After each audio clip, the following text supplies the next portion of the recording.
From 2 Keto LLC, it's Keto Woman Podcast with Daisy Brackenhall.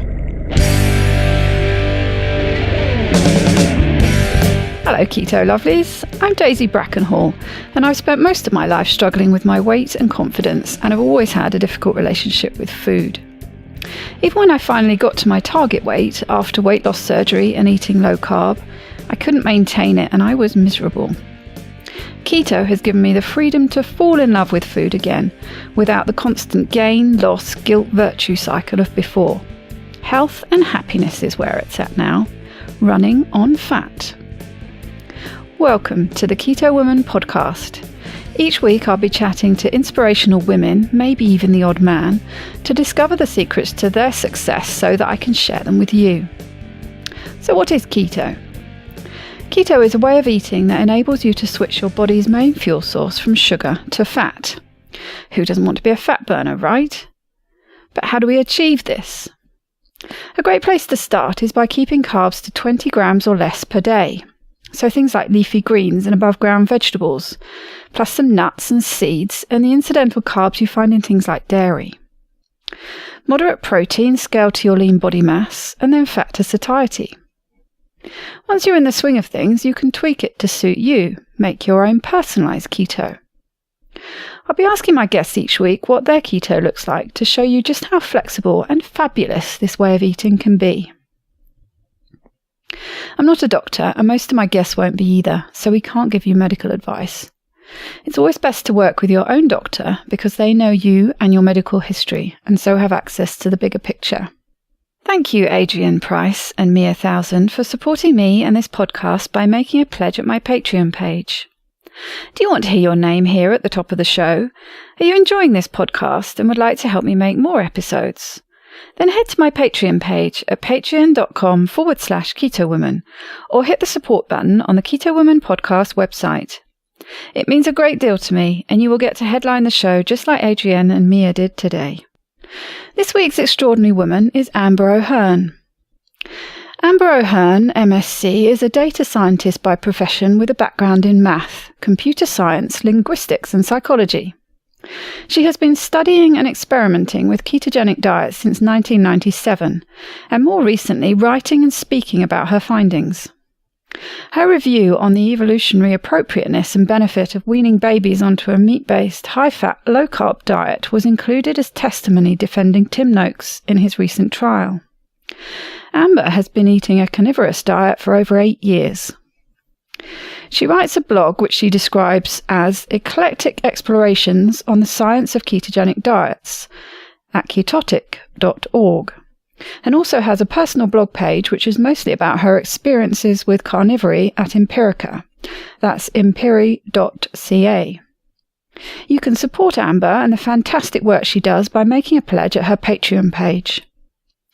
Amber is speaking at Low Carb Breckenridge, and her lecture is called Ketosis Without Starvation, The Human Advantage. Details about all of these can be found in the show notes at ketowomanpodcast.com. I've been looking forward to talking to Amber and putting the questions to her that you wanted answers to. I could have quite easily gone on to part 3, to be honest, as she has such a wealth of information to share. As it is, we had to split the recording into 2 parts. Here is the second part of the interview where Amber continues to answer your questions.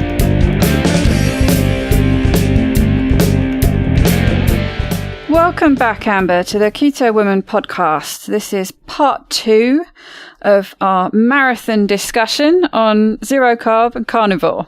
Thank you. I'm ready. Let's dive straight back in to the ever contentious topic of protein. We'll kick off with a question from Josie Sands.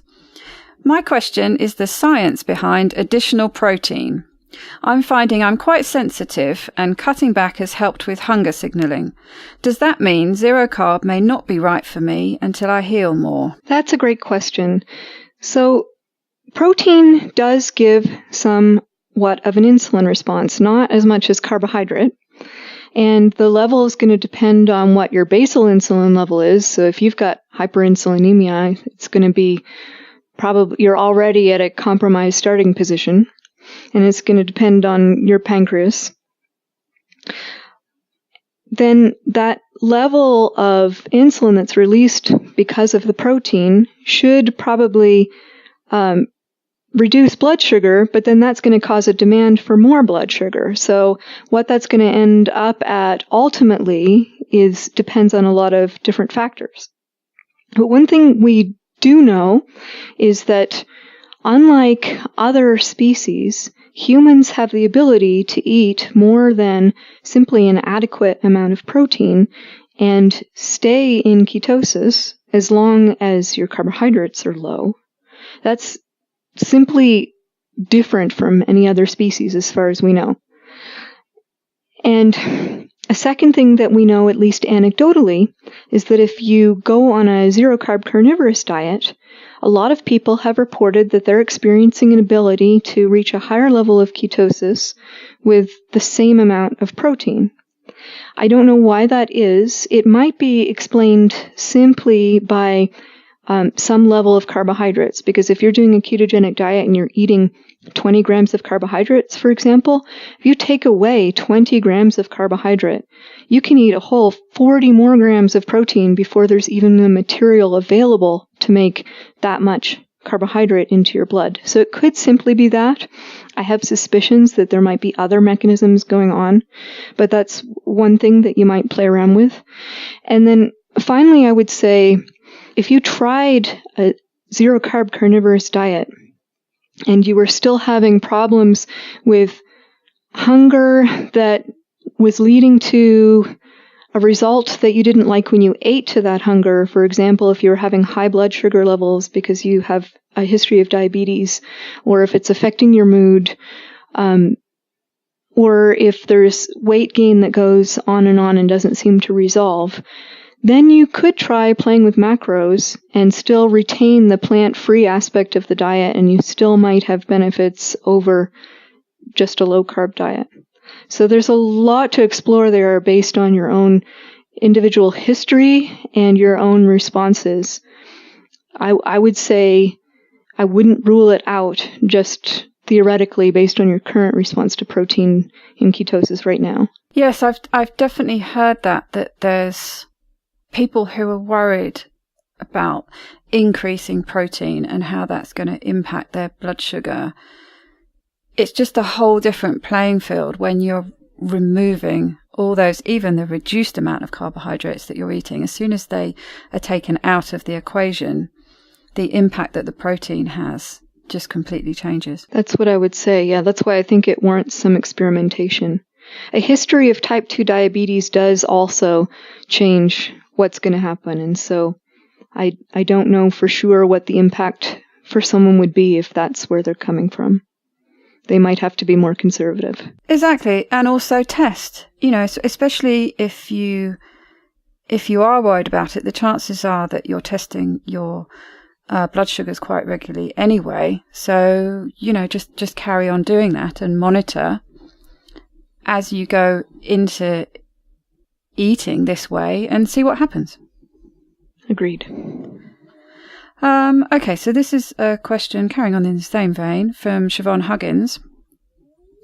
A common question would be, is gluconeogenesis demand or supply driven? Is it based on context, such as metabolically healthy versus not? That's a great question. I think that the idea that GNG is supply based is wrong for several reasons. One is that there are early experiments showing that if you just gave the liver all of the components to make glucose, it didn't just make glucose. So there had to be more going on than that. I think the biggest determinant of gluconeogenesis is the insulin to glucagon ratio.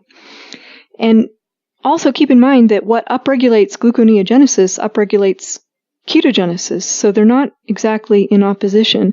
The thing that people are worrying about, I think, is this phenomenon. They're trying to explain this phenomenon where if you eat an unlimited amount of protein, at some point, ketogenesis is going to hit a threshold and you're not going to be making as many ketones. And the question is, why is that happening? What I think is that again, the protein is going to have an insulin response. And if the insulin to glucagon ratio gets sufficiently high, then that's going to slow down the rate of ketogenesis and gluconeogenesis. But when the ketogenesis goes down, suddenly tissues that are demanding energy are going to be getting it from glucose because there's not as much ketone bodies available. And then that kind of is a self-perpetuating cycle. That's one idea. Another thing that I know is that the material for gluconeogenesis, whether it's protein or lactate or something else, doesn't immediately go into blood sugar that's being used for energy. It goes to fill glycogen stores first.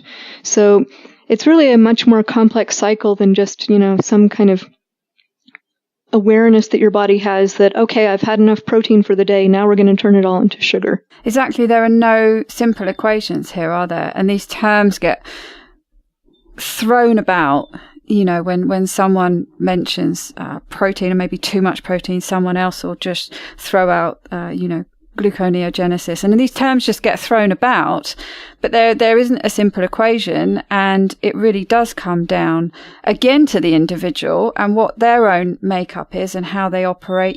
Perhaps things like how much exercise they do comes into the equation on how everything works in their own body. Right. That reminds me, another idea about gluconeogenesis that does get thrown around that isn't accurate is that this is something that doesn't happen unless you eat too much protein. But that's not the case at all. Gluconeogenesis is happening all the time because you're not eating all the time, and your blood sugar has to be at this steady level. So the great thing about ketogenic diets is that when you take away all that exogenous source of glucose, suddenly your body gets to make it for you at exactly the right rate. And the reason it makes it at exactly the right rate is because gluconeogenesis is constantly adjusting to what your needs are. Exactly. We have to be functioning 24/7 regardless of what we're putting into our body. Our body doesn't just switch things on and off depending what we've eaten, does it? Right. It's a much more adaptive kind of system. Right. A question from Louise Reynolds. I've noticed that my morning blood glucose readings are slightly higher. Is that because I've eaten too much protein? I was doing so well, and this week... ... Same with hubby too. Again, that may go back to individual differences about protein. It could be a one-off. I'm not sure what Louise's history with diabetes is. But it's also something that happens with a non-carnivorous ketogenic diet. Sometimes we see people have a general rise in their fasting blood sugar up to a certain point, and at this point, I think people consider it quite safe as long as it's not, much above 100. So it's really hard to tell. I hope that resolved for her. Yes, and it could be presumably just simply an adjustment phase because she's changed the way she's eating. True. Okay, another question from Erin McFarland. How is it possible that zero carb promotes autophagy, as is the claim of many veterans of this diet? Yet protein is said to activate mTOR, thus shutting down that process. What do you think about certain supplements or medications that supposedly decrease mTOR? For example, metformin, green tea, turmeric. Yes, I know they are plant-based, but there's a lot of research claiming that they suppress mTOR. And utilising these in the context of a higher protein diet to mitigate the possible deleterious effects of protein on autophagy. I love this question.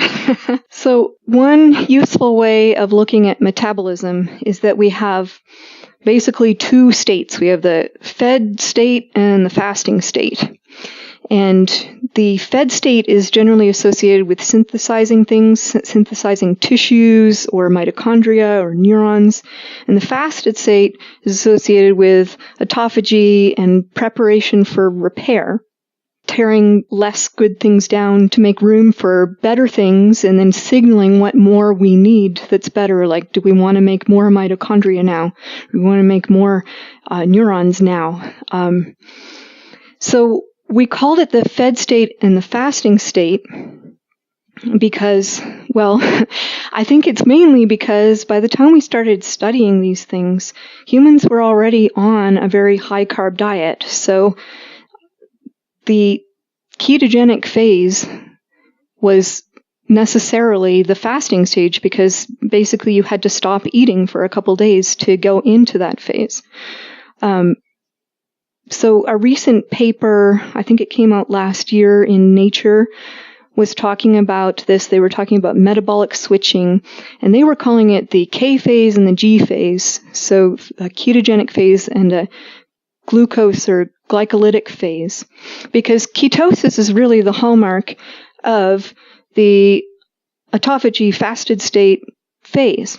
A lot of people think it's really important that you switch between these modes. They say that if you stay too long in the fed state, you're going to develop problems like, well, you're just not going to get a chance to clear out the cells and do that kind of repair. And you're going to set yourself up for metabolic syndrome by having this constant rate of the overfed state. Then on the other side of it, they say if you're too often in this fasted state, then that's kind of starvation and it's stressful. That's one of the main sources of this idea that ketosis is stressful, because ketosis is characteristic of that phase. But the thing is that humans have this cool ketosis superpower in which, well, first of all, we get into ketosis really fast compared to all other animals, and we get in way deeper than other animals, and especially children. Before adulthood, it's basically the inverse of your age, how quickly you get into ketosis. And then secondly, we can do it even when we're getting adequate protein so that we're actually fully fed, as long as carbs are restricted and as long as you don't go too much over the adequate protein level. I haven't seen any really good studies getting at this directly, but I would say somewhere between 1.5 and 2.5 times of protein, you're still in ketosis more than any other animal would normally be. And what this means is, first of all, if you're on a carnivorous diet or even a ketogenic diet, and you're eating enough, so you're not actually in starvation or in protein starvation, the time it takes to get from the fed mode to ketosis is really, really short. It's basically between meals. And this means that we get to have these cycles of autophagy and synthesis every single day without even fasting, which is really, really cool. And if you wanted to, for some reason, intensify those cycles, all you would have to do is eat bigger, more infrequent meals of just protein and fat and don't eat in between. And basically you're getting that ideal thing that people are saying that humans need, which is both of those cycles so that you can clean out and build. Whereas if you were eating a non-ketogenic diet, you would have to fast for many days to be able to initiate this kind of healthy ideal. So you're getting much more bang for your buck in a much shorter period of time when you're eating this way. And I mean, a lot of people do talk about the benefits of just shortening their eating window so that their natural everyday fast is just that bit longer. Right. And people will use the word pulsatility too. They'll say you want insulin, but you just want it to be quick and high and then go away and have that fasting. So the sort of short answer is yes, protein does tell mTOR. mTOR is kind of a signal that says we've got nutritionally complete diet. But it's not as bad as it seems, because that difference for humans between fasting and fed is a much more dynamic thing if you're not eating carbohydrates. Another thing that that fasting state and the fed state does in other animals, because the fed state and the mTOR are signaling that there's nutritional adequacy. When they're in that state, they will have good reproduction. And when they're not detecting it, reproduction is sometimes traded right off and that's where some longevity research comes in. What happens is the organism basically says, this is not a good enough environment to reproduce. Let's hold off, slow everything down, use as little energy as possible so that we can live longer and see a time when there's going to be enough nutrients. But fortunately, humans don't really have to do that. We don't have to compromise on protein to be able to get all these benefits. I think it's amazing, and it may have something to do with the reason that humans have such a long life expectancy in the first place. I wanted to also touch on, Erin mentioned certain plant sources that are supposed to also inhibit mTOR. My speculation about those are anything that has a bitter taste, basically, will send those signals to go into autophagy. And I think that, or autophagy, I'm not sure how to pronounce that right.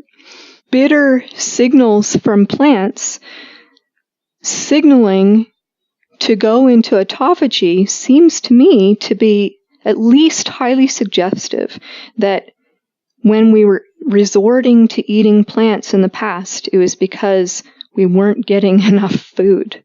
And that idea, if it's correct, has enormous implications for the roles of plants in our evolutionary history. Right. It's interesting what you're saying about basically we're getting more of the benefits with shorter fasts than people who are eating a lot of carbohydrates would do with the same period of fasting every day. What are your feelings on this? It's a real buzzword at the moment, isn't it? Autophagy and how there seems to be, people talking about, well, you need to fast for a given period to get the maximum benefits from it. That the 48-hour mark is one that's particularly cited as you need to get to the 48-hour mark and then all the magic happens. But, what sounds like what you're saying is that you're getting a lot of those benefits from much shorter periods of fasting. Yes, well, I think that if a high carbohydrate diet human takes 48 hours to start getting benefits, then someone who's on a ketogenic diet is getting benefits essentially right after they stop eating.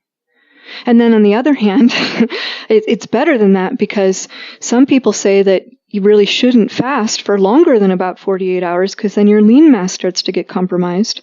If that's the case, then as a ketogenic dieter, you've got a huge advantage because you can go ahead and not eat anything for 2 whole days before your lean mass starts to get compromised, and you've gotten all that extra time in fasting if that's, if you feel that that's what your health needs right now. Exactly. That's an interesting point that I know is another hotly debated topic of this loss of lean body mass. I mean, I've seen people fasting for a lot longer than that and doing DEXA scans at the beginning and at the end and showing possibly even an increase in lean body mass. So I wouldn't be surprised. It's a difficult topic, isn't it? It is because, in part because the personalities and opinions are so heated.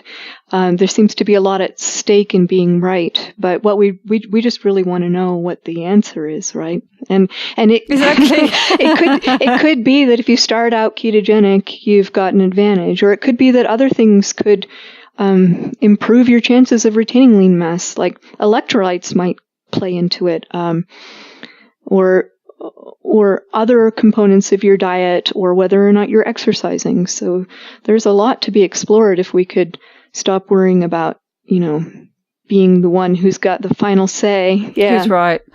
Yeah. It would be great if there was a nice, simple test for autophagy, wouldn't there?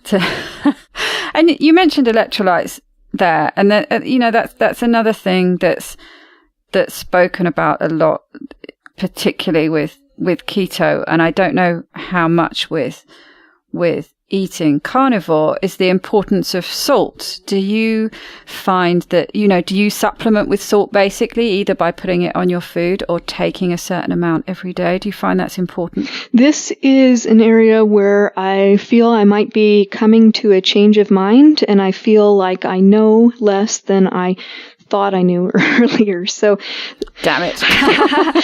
So there was, when I started the carnivorous diet, I eschewed all spices and added salt, and I never really had a problem. So when I started hearing recommendations for eating higher salt, I was very skeptical of them, in part because I didn't feel that I needed them, in part because I felt like maybe it's based on carbohydrate levels, and if you're not eating carbohydrate, then maybe your need for salt is less. And I still think there might be something to that, especially in the high carbohydrate case. More to the point, even the good epidemiologically based arguments for it say that, actually the mortality is better when the salt is a bit higher, but that's in high carbohydrate people, so I don't know that that translates to people on a ketogenic diet. For all I know, we need a lot less. And so I started seeing these what I felt were weak arguments for eating more salt, and I just wasn't having any of it. Then recently there was a blog post on Virta Health that talked about the importance of salt during ketogenic diets to preserve adrenal function. And it seemed like a pretty compelling argument. And so that kind of opened my mind a little bit. I started reading a bit about the importance of salt in brown adipose thermogenesis, and I don't have any conclusions to tell you, but I know that there's something in there that's connecting those things. And I knew already that a lot of athletes swear by adding salts, and I thought, well, maybe this is important if you're sweating a lot, but otherwise not important. And then finally, I had some experiences of my own where I tried, finally, for the first time after 8 years or whatever, taking some water and adding salt and potassium to it, and in particular on days where I was trying fasting, which also I don't really do very much, but I've done a couple of times out of interest. And I felt it had a big impact on my hunger and on I'm not sure, I'm going to have to do more experiments to be absolutely sure, but it seemed to me that my ketosis level rose faster with electrolytes rather than not. And so now with all of this different data, I'm beginning to think maybe there really is something there and that it could be beneficial.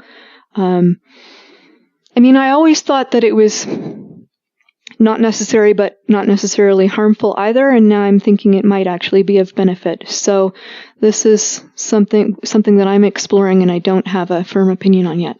Right, I think there's a woman in my group, and I wish I could remember her name. I'll try and find the post and tag you into it, but she's been doing a lot of experimentation. She thinks she's overly sensitive to salt, and she's been doing experimentation and having blood tests and things and decreasing her salt, and has found a lot of benefits. But most people seem to say the opposite, that they find when they start keto, and then that's what I was wondering about, the difference, if there was any, with carnivore, that they needed to increase their salt. And often things like just getting into keto and the keto flu that people talk about, and then various other things like sometimes feeling a bit dizzy and things like that. The suggestion is always, or not always, but usually is to look at electrolytes, in particular salt. Yes, and that's true. I think that the potassium and magnesium could also have an effect on how much salt you need. It might be the case that if you have a lot of potassium, you need less sodium, or the opposite. I'm not sure how they all interact. And another thing to take into account, I've always thought it was a good idea to supplement electrolytes during that transition. And it's quite possible that if you're on a carnivorous diet, you're going in and out of ketosis, or you're on the borderline more often. So that could be a reason why it might be more beneficial. I don't know. Interesting. On the other hand, there are people who are carnivorous and say they feel better without salt. Again, comes down to the individual, doesn't it? And the easiest way to find out is to try with and without, I guess, and see how you feel. Right. And then not necessarily think that what you've found this time is going to be true for once and for all, because as things change, as your weight shifts, or if your insulin starts to improve, or you start eating more or exercising, you might want to revisit it. Exactly. And as you mentioned before, how much you're sweating. I mean, I find in particular that when I'm working, I work as a gardener, when I'm working in the summer, when it's really hot, I find it really important, that every time I stop for a drink, I have these little foil packages, which look a bit suspect, of salt, but I have it, and they're about half a teaspoon, and I have that with my water, and I do find that makes a difference to how well I cope with the heat and the work.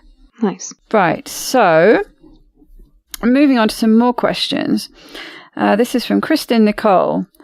How much meat do you eat per day? Nice and simple question. Yes. It has varied over the years. I eat to hunger, and I don't always measure. But I would say generally I eat 1.5 to 2 pounds of meat a day. Right. And predominantly, like you said, you like you said before, I think that's usually beef, is it? But you vary it a bit? Yes. But ribeyes if you can get them. Absolutely.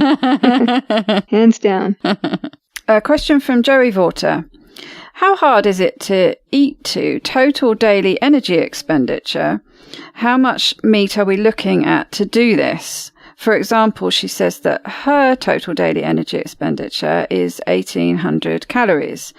I need to make sure I'm eating to this to continue healing my metabolism from the nearly 2 decades of severely under-eating and overactivity. And I know this will be something that will interest Erin too. Well, I do think it's really important to heal your body by giving it enough fuel and enough nutrients. So I'm all for that goal. I don't know if you can tell that by calculating a number. I think it's going to change. It's going to change, as you grow, as your tissues heal, and it's just going to change on a daily basis how much energy you're expending. So what I would do is try really hard to tune into your hunger and figure out when you have had enough to eat. And then maybe eat a little bit more beyond that, because honestly, if your hunger is working the way it should, if that was too much, you'll feel hungry a little bit less next time, and so it should balance out. But just retraining yourself to really take seriously your hunger, I think, is the best way to get to that. And just as a ballpark round figure, I just mentioned that I eat about 1.5 to 2 pounds a day. I'm 5'6", not terribly active. I mean, I run around with stuff, but I'm not doing any regular aerobic exercise. So if it's significantly less than that, then I would start to maybe think about trying to eat a little more. I think it is that balance, and I can see why these two women that I do know about them and their history with some eating disorder is the concern, and it happens with keto as well as zero carb carnivore, that you find that your appetite decreases. And if you have a history of not eating enough, and especially if you feel that your brain might not be giving you the right signals, I can see why you would want to have this daily amount that you made sure you always met. Because if you didn't fully feel that you could trust your body to give you accurate signals, and you would be worried about getting into that pattern again of losing too much weight, I can see why it would be important to have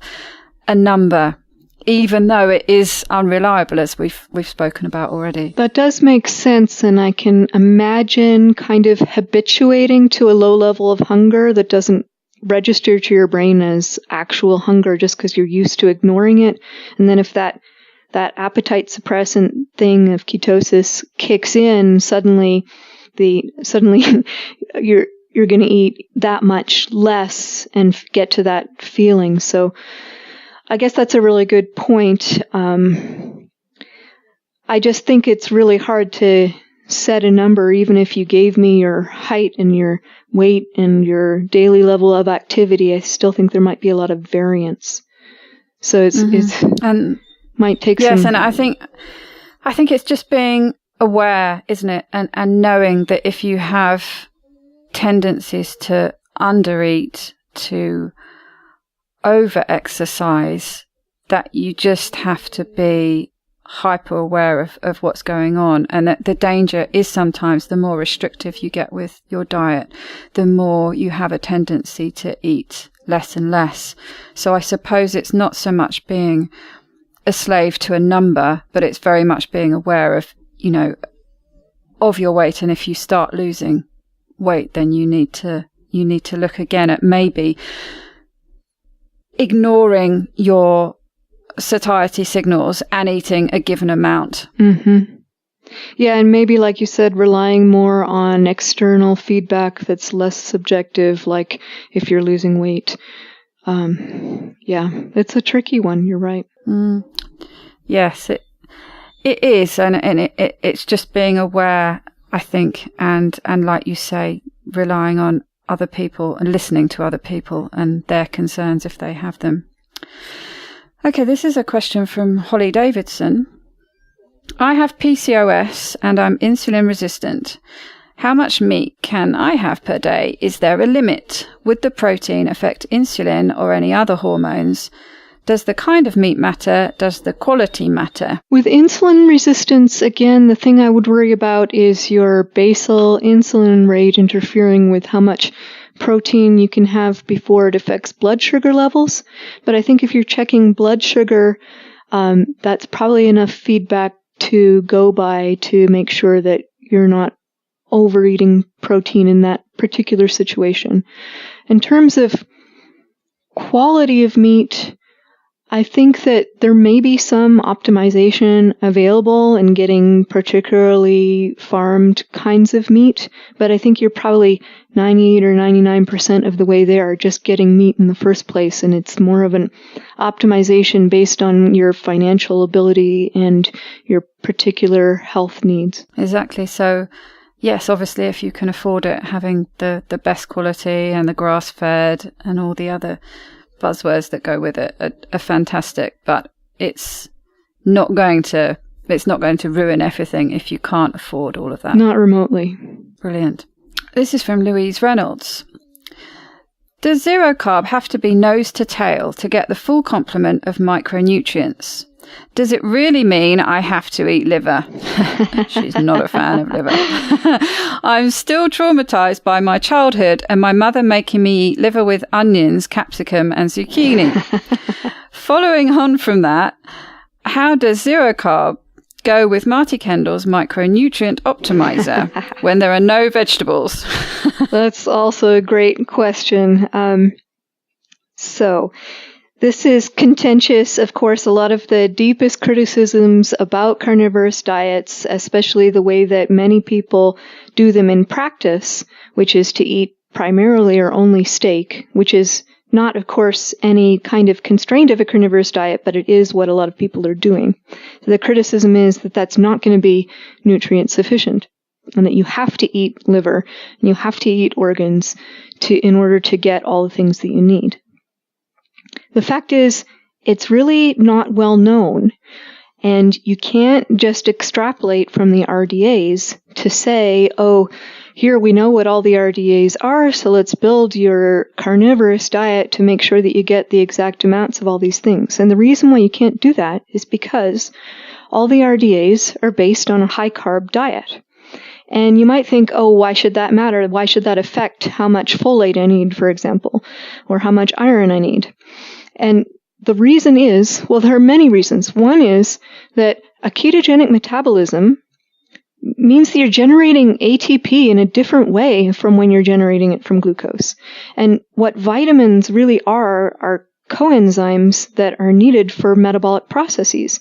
And if you switch the metabolic process that you're predominantly using, suddenly all those needs and rates and amounts could drastically change.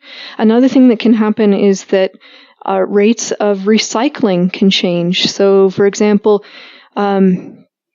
with vitamin C, we know now that glucose burning interferes with vitamin C uptake. And if you just simply stop eating so much glucose, the amount of vitamin C that you need is less. And that's a significant difference. Similarly, I brought up folate a little while ago, which is one of the things that's in liver that people care about a lot. And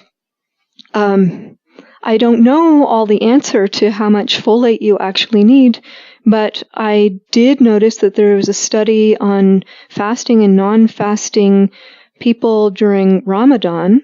And this is not even total fasting, it's just intermittent fasting where you're not eating between sunrise and sunset. And they noticed a significant rise in folate in the fasting people that's completely not attributable to anything they were eating. So, I think it must just have to do with the usage patterns. So it could be the case that if you're in a ketogenic metabolism which resembles fasting, suddenly your folate needs might be quite different. And then thirdly, plants are full of anti-nutrients. They're quite notorious for that. So there are examples, for example, I've seen from Georgia Ede, where they show the amount of zinc that gets into your system from eating oysters, and then the amount that if you eat oysters plus wheat, and it just like drops to the floor. And so if you suddenly remove all these anti-nutrients, the amount of the nutrient that you then need may in fact be a lot less. So the bottom line is we don't know if you need to eat liver. It's possible that you don't. It's possible that you could go for years on end without eating any liver and all of those nutrients would be just at fine levels. I wouldn't, want to bet my life on it necessarily. There are tests you can take, and if you're really concerned about it, you could take a supplement. I mean, it's not the end of the world to take a supplement, or you could learn to like liver. I love liver, so it's not a problem for me, that particular one. But we just don't know what the answer to that is. It's a fascinating theory, and it does seem completely logical to me that the goalposts just completely move. So, like you were saying, all these amounts of things that you need, all this vitamin C that we're supposed to need, and all these other antioxidants, and this vitamin and that nutrient, and we just don't need as many of them necessarily by not eating certain groups of food. That it does really make sense to me. I'm eager to get more studies about it, although there are certain ones that we couldn't really ethically repeat, like who's going to volunteer to get deficient in vitamin D or something. Exactly. Just wait till you get rickets and then you can stop. And this is kind of following on from that, really. A.D. Price, can zero carb heal muscles? For example, would I not need to take magnesium pills? Somebody on Twitter apparently has told her that she wouldn't need to, but she hasn't found anything to back up this claim. My left arm has been twitching, and I think I need more magnesium in my diet. More spinach and almonds, she says. And this is something that impacts me. I get dreadful restless legs unless I take my magnesium supplement every night. But I do wonder, and I'm very wary of over supplementing because I always worry about how you can throw the balance out of other things by potentially taking too much of one vitamin or nutrient, what you're going to do with the balance in your body of everything else. But I know for me, certainly, that magnesium, I notice if I don't take my magnesium supplement, I get dreadful restless legs. But it sounds like she's been told that potentially eating zero-carb carnivore is going to help with things like that. It might and it might not. It depends on your magnesium status in the first place. It could be that you just need to take some for a while until you get enough and then you don't need it anymore. It could be that you have some ongoing issue that requires more. It could be that in the past, our magnesium was covered by our water and now we're drinking water that is just doesn't have enough electrolytes in it. I agree with you that it's kind of a crapshoot to take one thing and not the other and try to guess like the calculated amount that you need of something. But if you have something really specific, like you're getting leg cramps or restless leg syndrome in the night and you take magnesium and it resolves, gosh, I'd take it. And, other people can talk until they're blue in the face about how you don't need it, but obviously you do. Exactly. The whole N=1 yet again. I'm, it's probably my catchphrase that I use most often, really. It's what works for you. Okay, so this is a question from Catherine Wolf. Being zero carb, is there any point to taking probiotics? as most probiotics are supported by carbs and fiber, so if we take them on zero carb, do they just die? I'm not even sure what gut bacteria are cultivated on a zero carb food map. That's a great question too. I mean, even carnivores in the wild have a gut microbiome. It's just going to be different, and it changes very quickly. We've seen research that shows that even just in a matter of 4 or 5 days, your whole the strains that are thriving versus other ones is going to change. But my take on probiotics, at least the ones that people are selling and claiming a great health benefits about, is that what those probiotics do is they feed and increase the volume and health of strains that are helping with plant digestion. Because our colons are much, much smaller than other primates in the way ours were before we evolved these big brains and gave up most of our colons. We just don't have a lot of capacity. We do have a microbiome. We have lots going on there, but relatively speaking, it's not very much. We can't eat more than, 25 or 30 grams of fiber without potentially causing intestinal distress. And it just doesn't account for a lot. What I'm thinking is that if you're going to eat plants and the strains that help with that digestion haven't been properly cultivated, then yes, maybe you'll benefit from increasing them. But if you're not eating plants in the first place, why bother cultivating those strains in the first place? And it doesn't make any sense to me, evolutionarily speaking. If you believe that we went without plants for 4 days at a time ever, then the idea that we would have to maintain these specific strains seems just not very plausible to me. Another argument that people sometimes give about it, and this is going to lead into another question that I know someone has asked. It's that some people argue that the reason that we know fermented foods are beneficial for us is because if you look at the traditional cultures, they've all got some kind of fermented food. Therefore, it must have served some kind of purpose for us that made it healthy, and we somehow gathered this knowledge over the years and kept it in our diets. Well, I see this really quite differently. I think what happened is that when we gave up the colon, or not the whole colon, but this great amount of the colon, we really gave up our ability to process much plant material. And because of that, we just weren't putting a lot of plants through our system anymore. And if we really wanted to be able to digest plants well, we kind of had to outsource the digestion of that. And so we found that if you fermented it, it would take away some of the toxicity, it would make it more digestible, it would make it easier and make the nutrients more bioavailable. So again, if that's the reason why fermented foods have become important to humans, I think it's because we had this really high meat diet, and then we lost the megafauna and suddenly had to eat more plants again, and found that we couldn't do it without some outside help.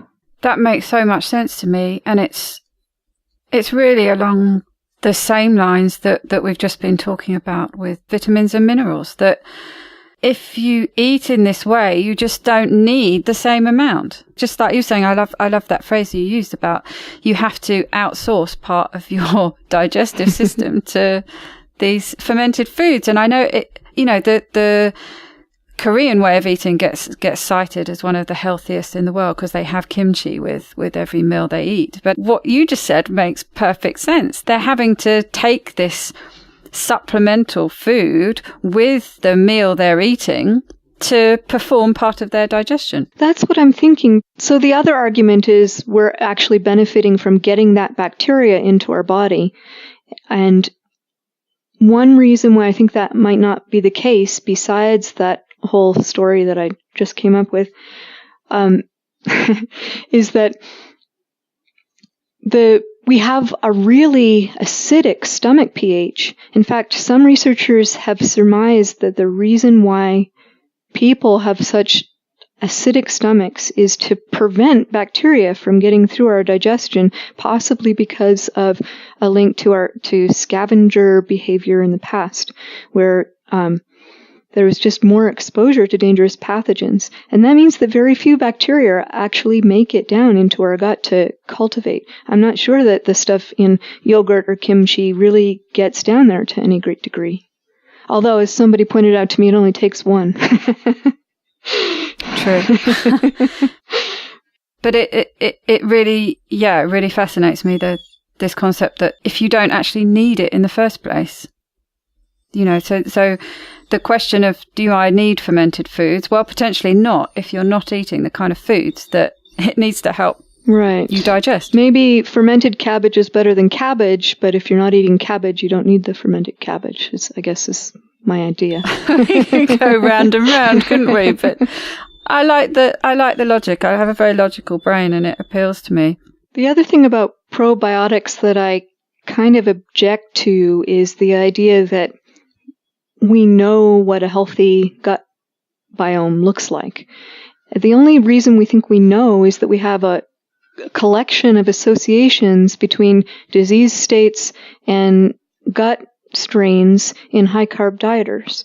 And whether or not that applies remotely to someone who's on a low-carb diet, let alone a plant-free diet, I don't think we're there and to be able to state that. Yes, that's the thing, isn't it? That keep coming back to, that if you're basing this knowledge and the experimentation and recommended daily allowances on a high carb diet, it's just probably not applicable to, most of us in this community. At base, it would be like saying, if you're on a high-carb diet and you're showing ketones in the blood, yeah, that's a sign of real danger. But if you're on a ketogenic diet, well, no, duh, of course you do. Exactly. Okay, so I've got a funny one now. Okay. I know, well, we both know who asked this question, but we're not allowed to put her name to it. So please don't put my name to this question.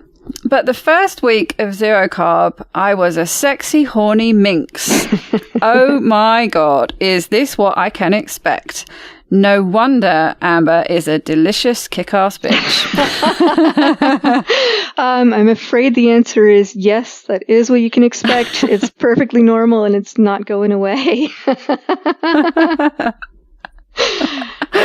I don't think many people are gonna complain about that. No, unless you haven't got an outlet for it. Right. Just make sure your partner's also on the zero carb diet.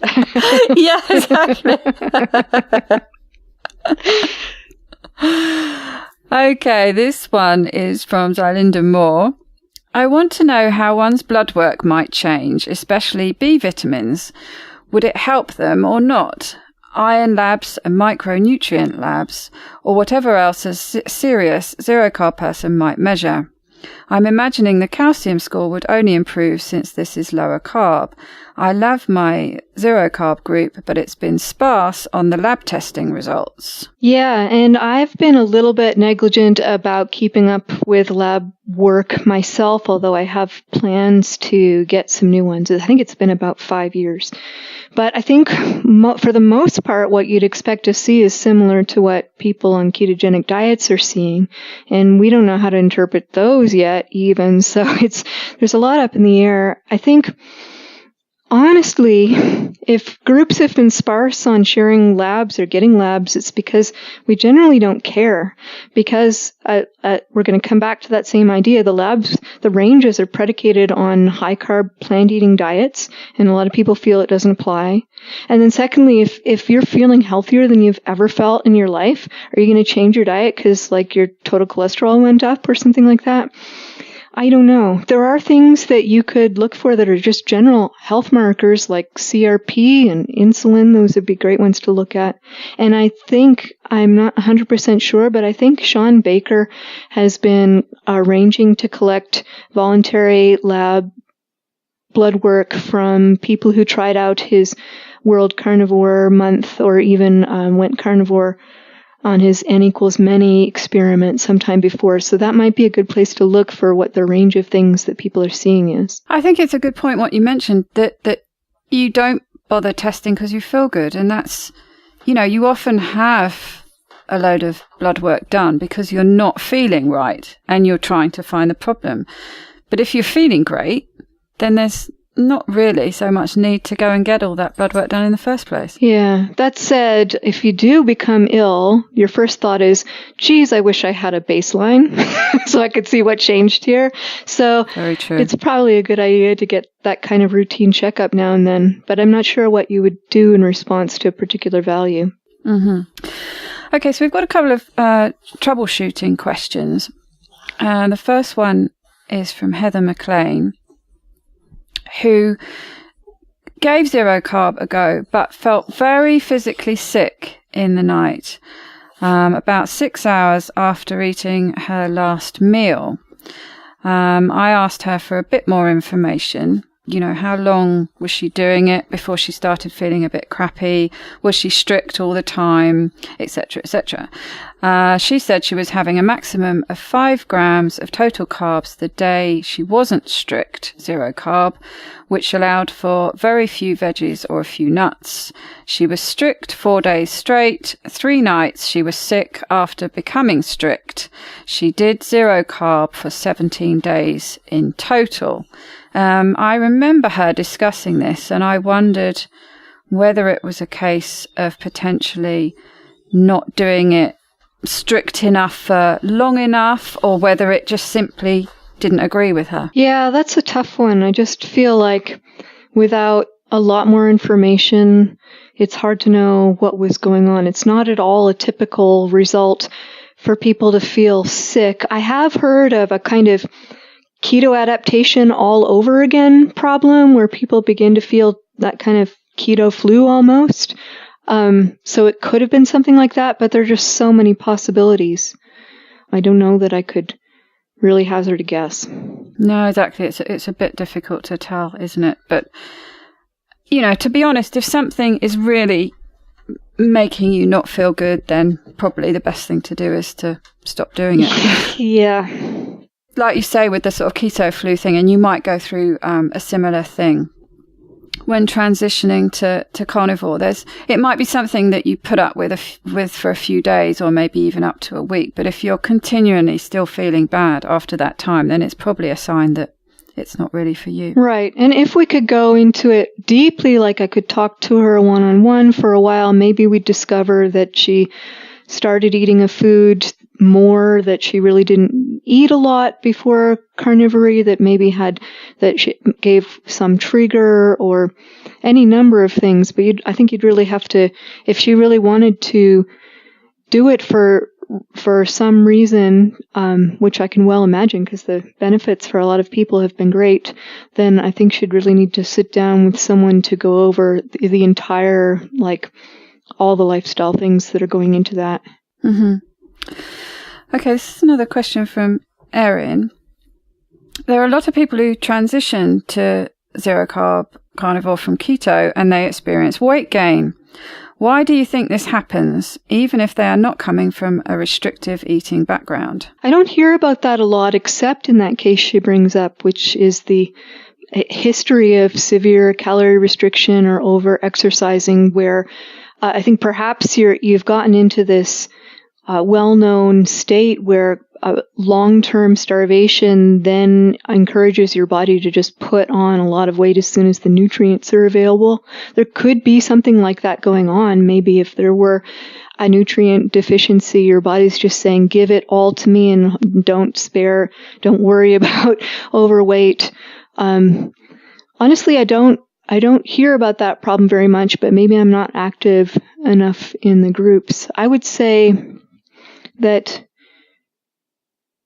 I would give it some amount of time, maybe decide in advance how long you're gonna allow this to go on before it resolves. Because obviously, back when I started it completely for reasons of vanity. And if I had gained weight instead of lost weight, I don't think I would have ever stuck with it for more than a couple of weeks.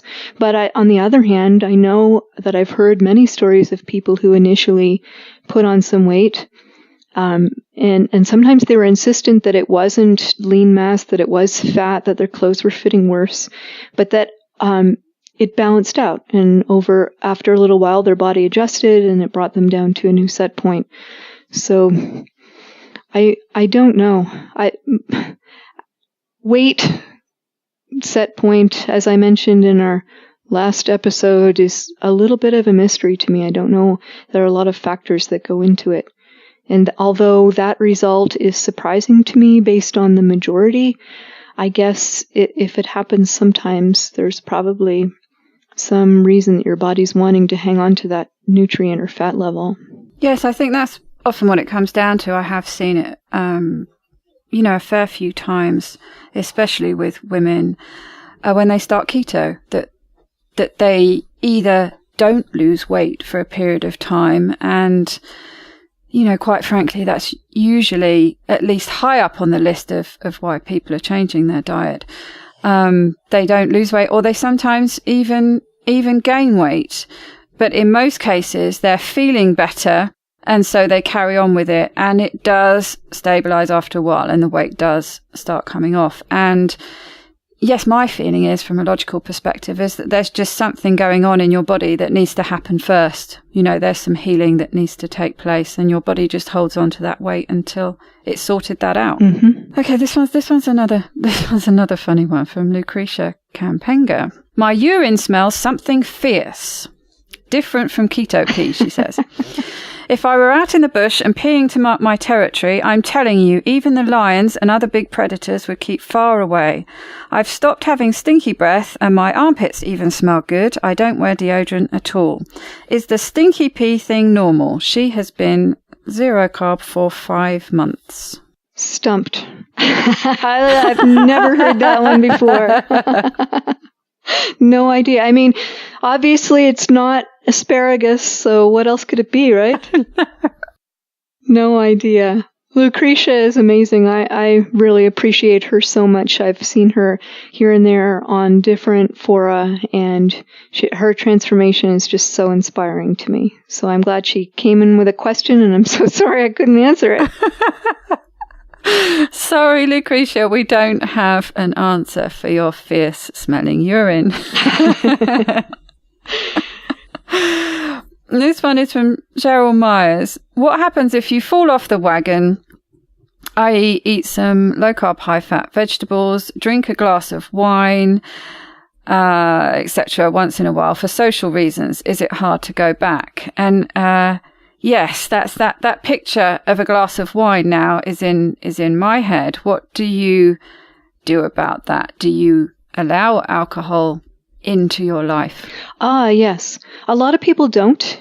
I didn't drink any alcohol for the first 5 years, carnivorous, and then Wow. I tried it, and it was okay. And so then I added it back into my life, having maybe a drink once or twice a week, and that's been more or less okay. And then I found old kind of semi-alcoholic tendencies starting to creep up on me, and it felt like I was just drinking too much, and it wasn't maybe compromising my health that much, but I didn't feel like I felt my best either. And so then now I've cut it back down to much more special occasions, like my birthday a couple of days ago. I had quite a bit to drink, really not exemplary lifestyle there at all, but it's a rare thing. And I think that carnivores vary in what their opinion is on that. As to falling off the wagon, I think the difficulty of getting back on comes from two things.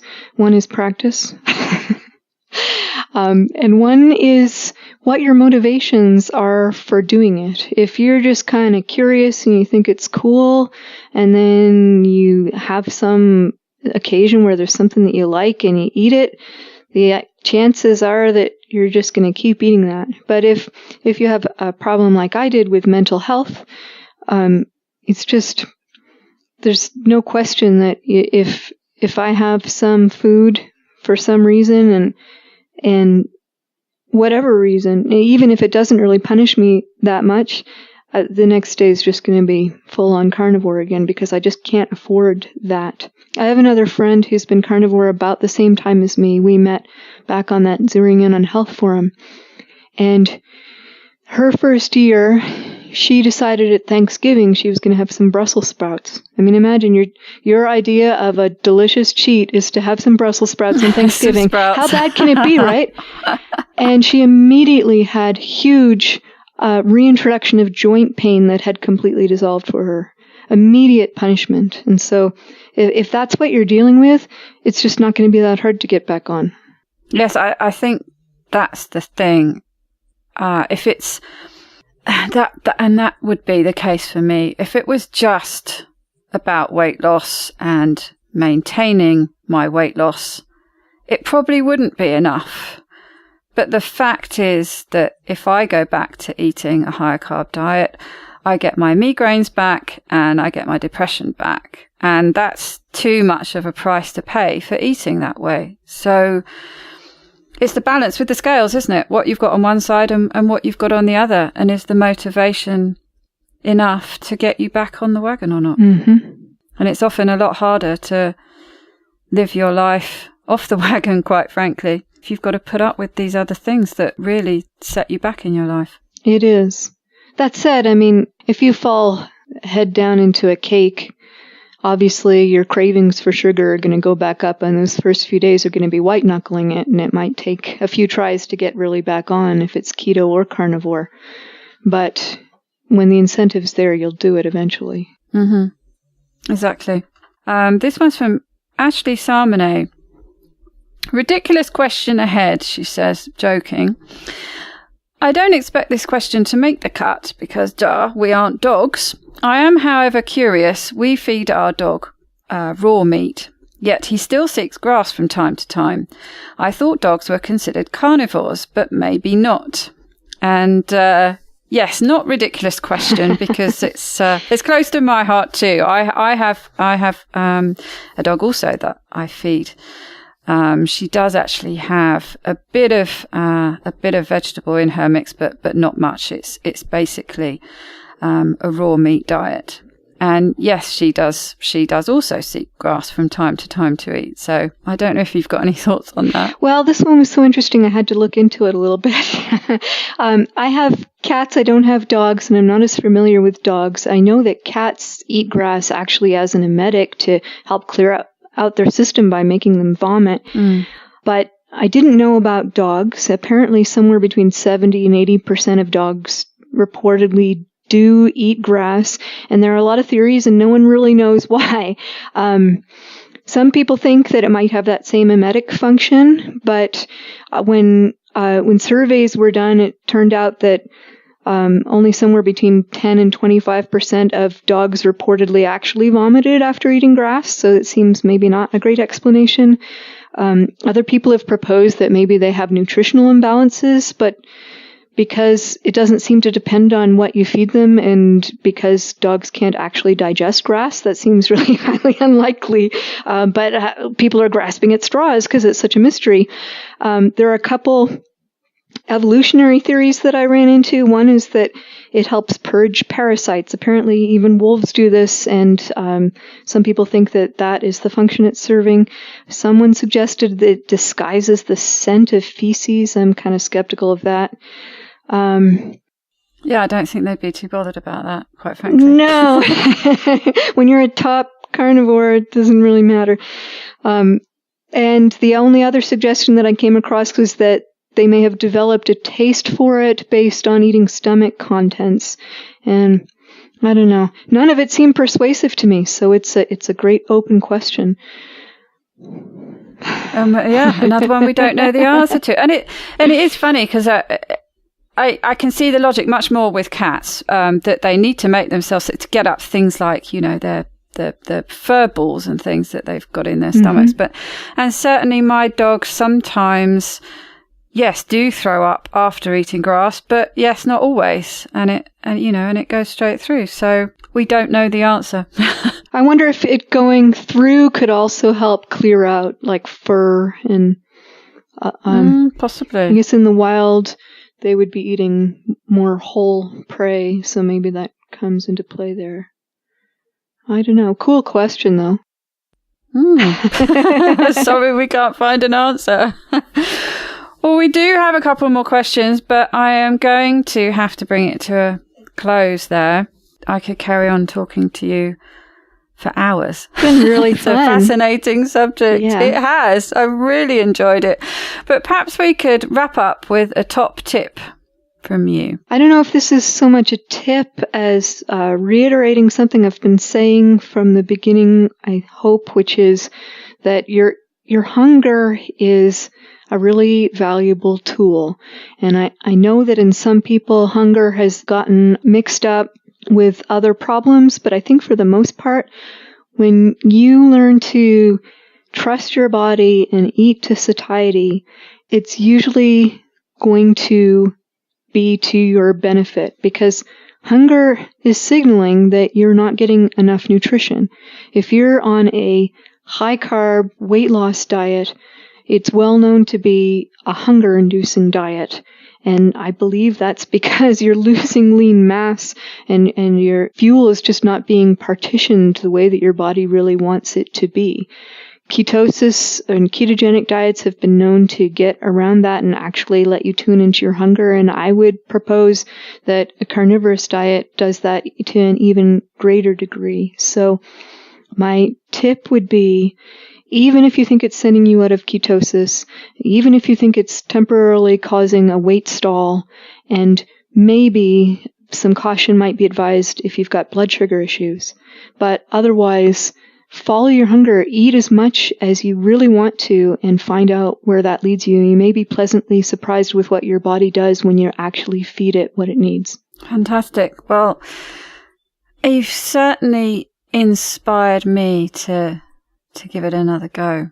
So I shall let you know how I get on with that. Great. I can't wait to hear. Well, thank you very much for today. It's been fantastic. What a pleasure. My honor. Thank you. Great. To get the resources and links from the show, please go to ketowomanpodcast.com. Are you my next extraordinary woman? Maybe you've got an idea for a show, a topic you want to hear about. Let me know how I can tickle your earbuds by dropping me a line at daisy@ketowomanpodcast.com.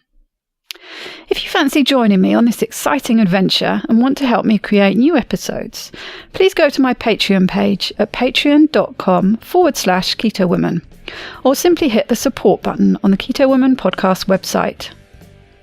It's thanks to the two keto dudes that I'm hosting this podcast, so please consider heading to their Patreon page at patreon.2keto.com and help them bring you more podcasts like this one. Please help other people hear about and find this podcast by reviewing the show on iTunes and Facebook. Every star and review really does help. It doesn't go unnoticed by me, the people who regularly like, share and comment on my posts. Your support means the world to me. Thank you. This week's quote is from Fran Lebowitz. My favourite animal is steak. Bye-bye, Keto Lovelies.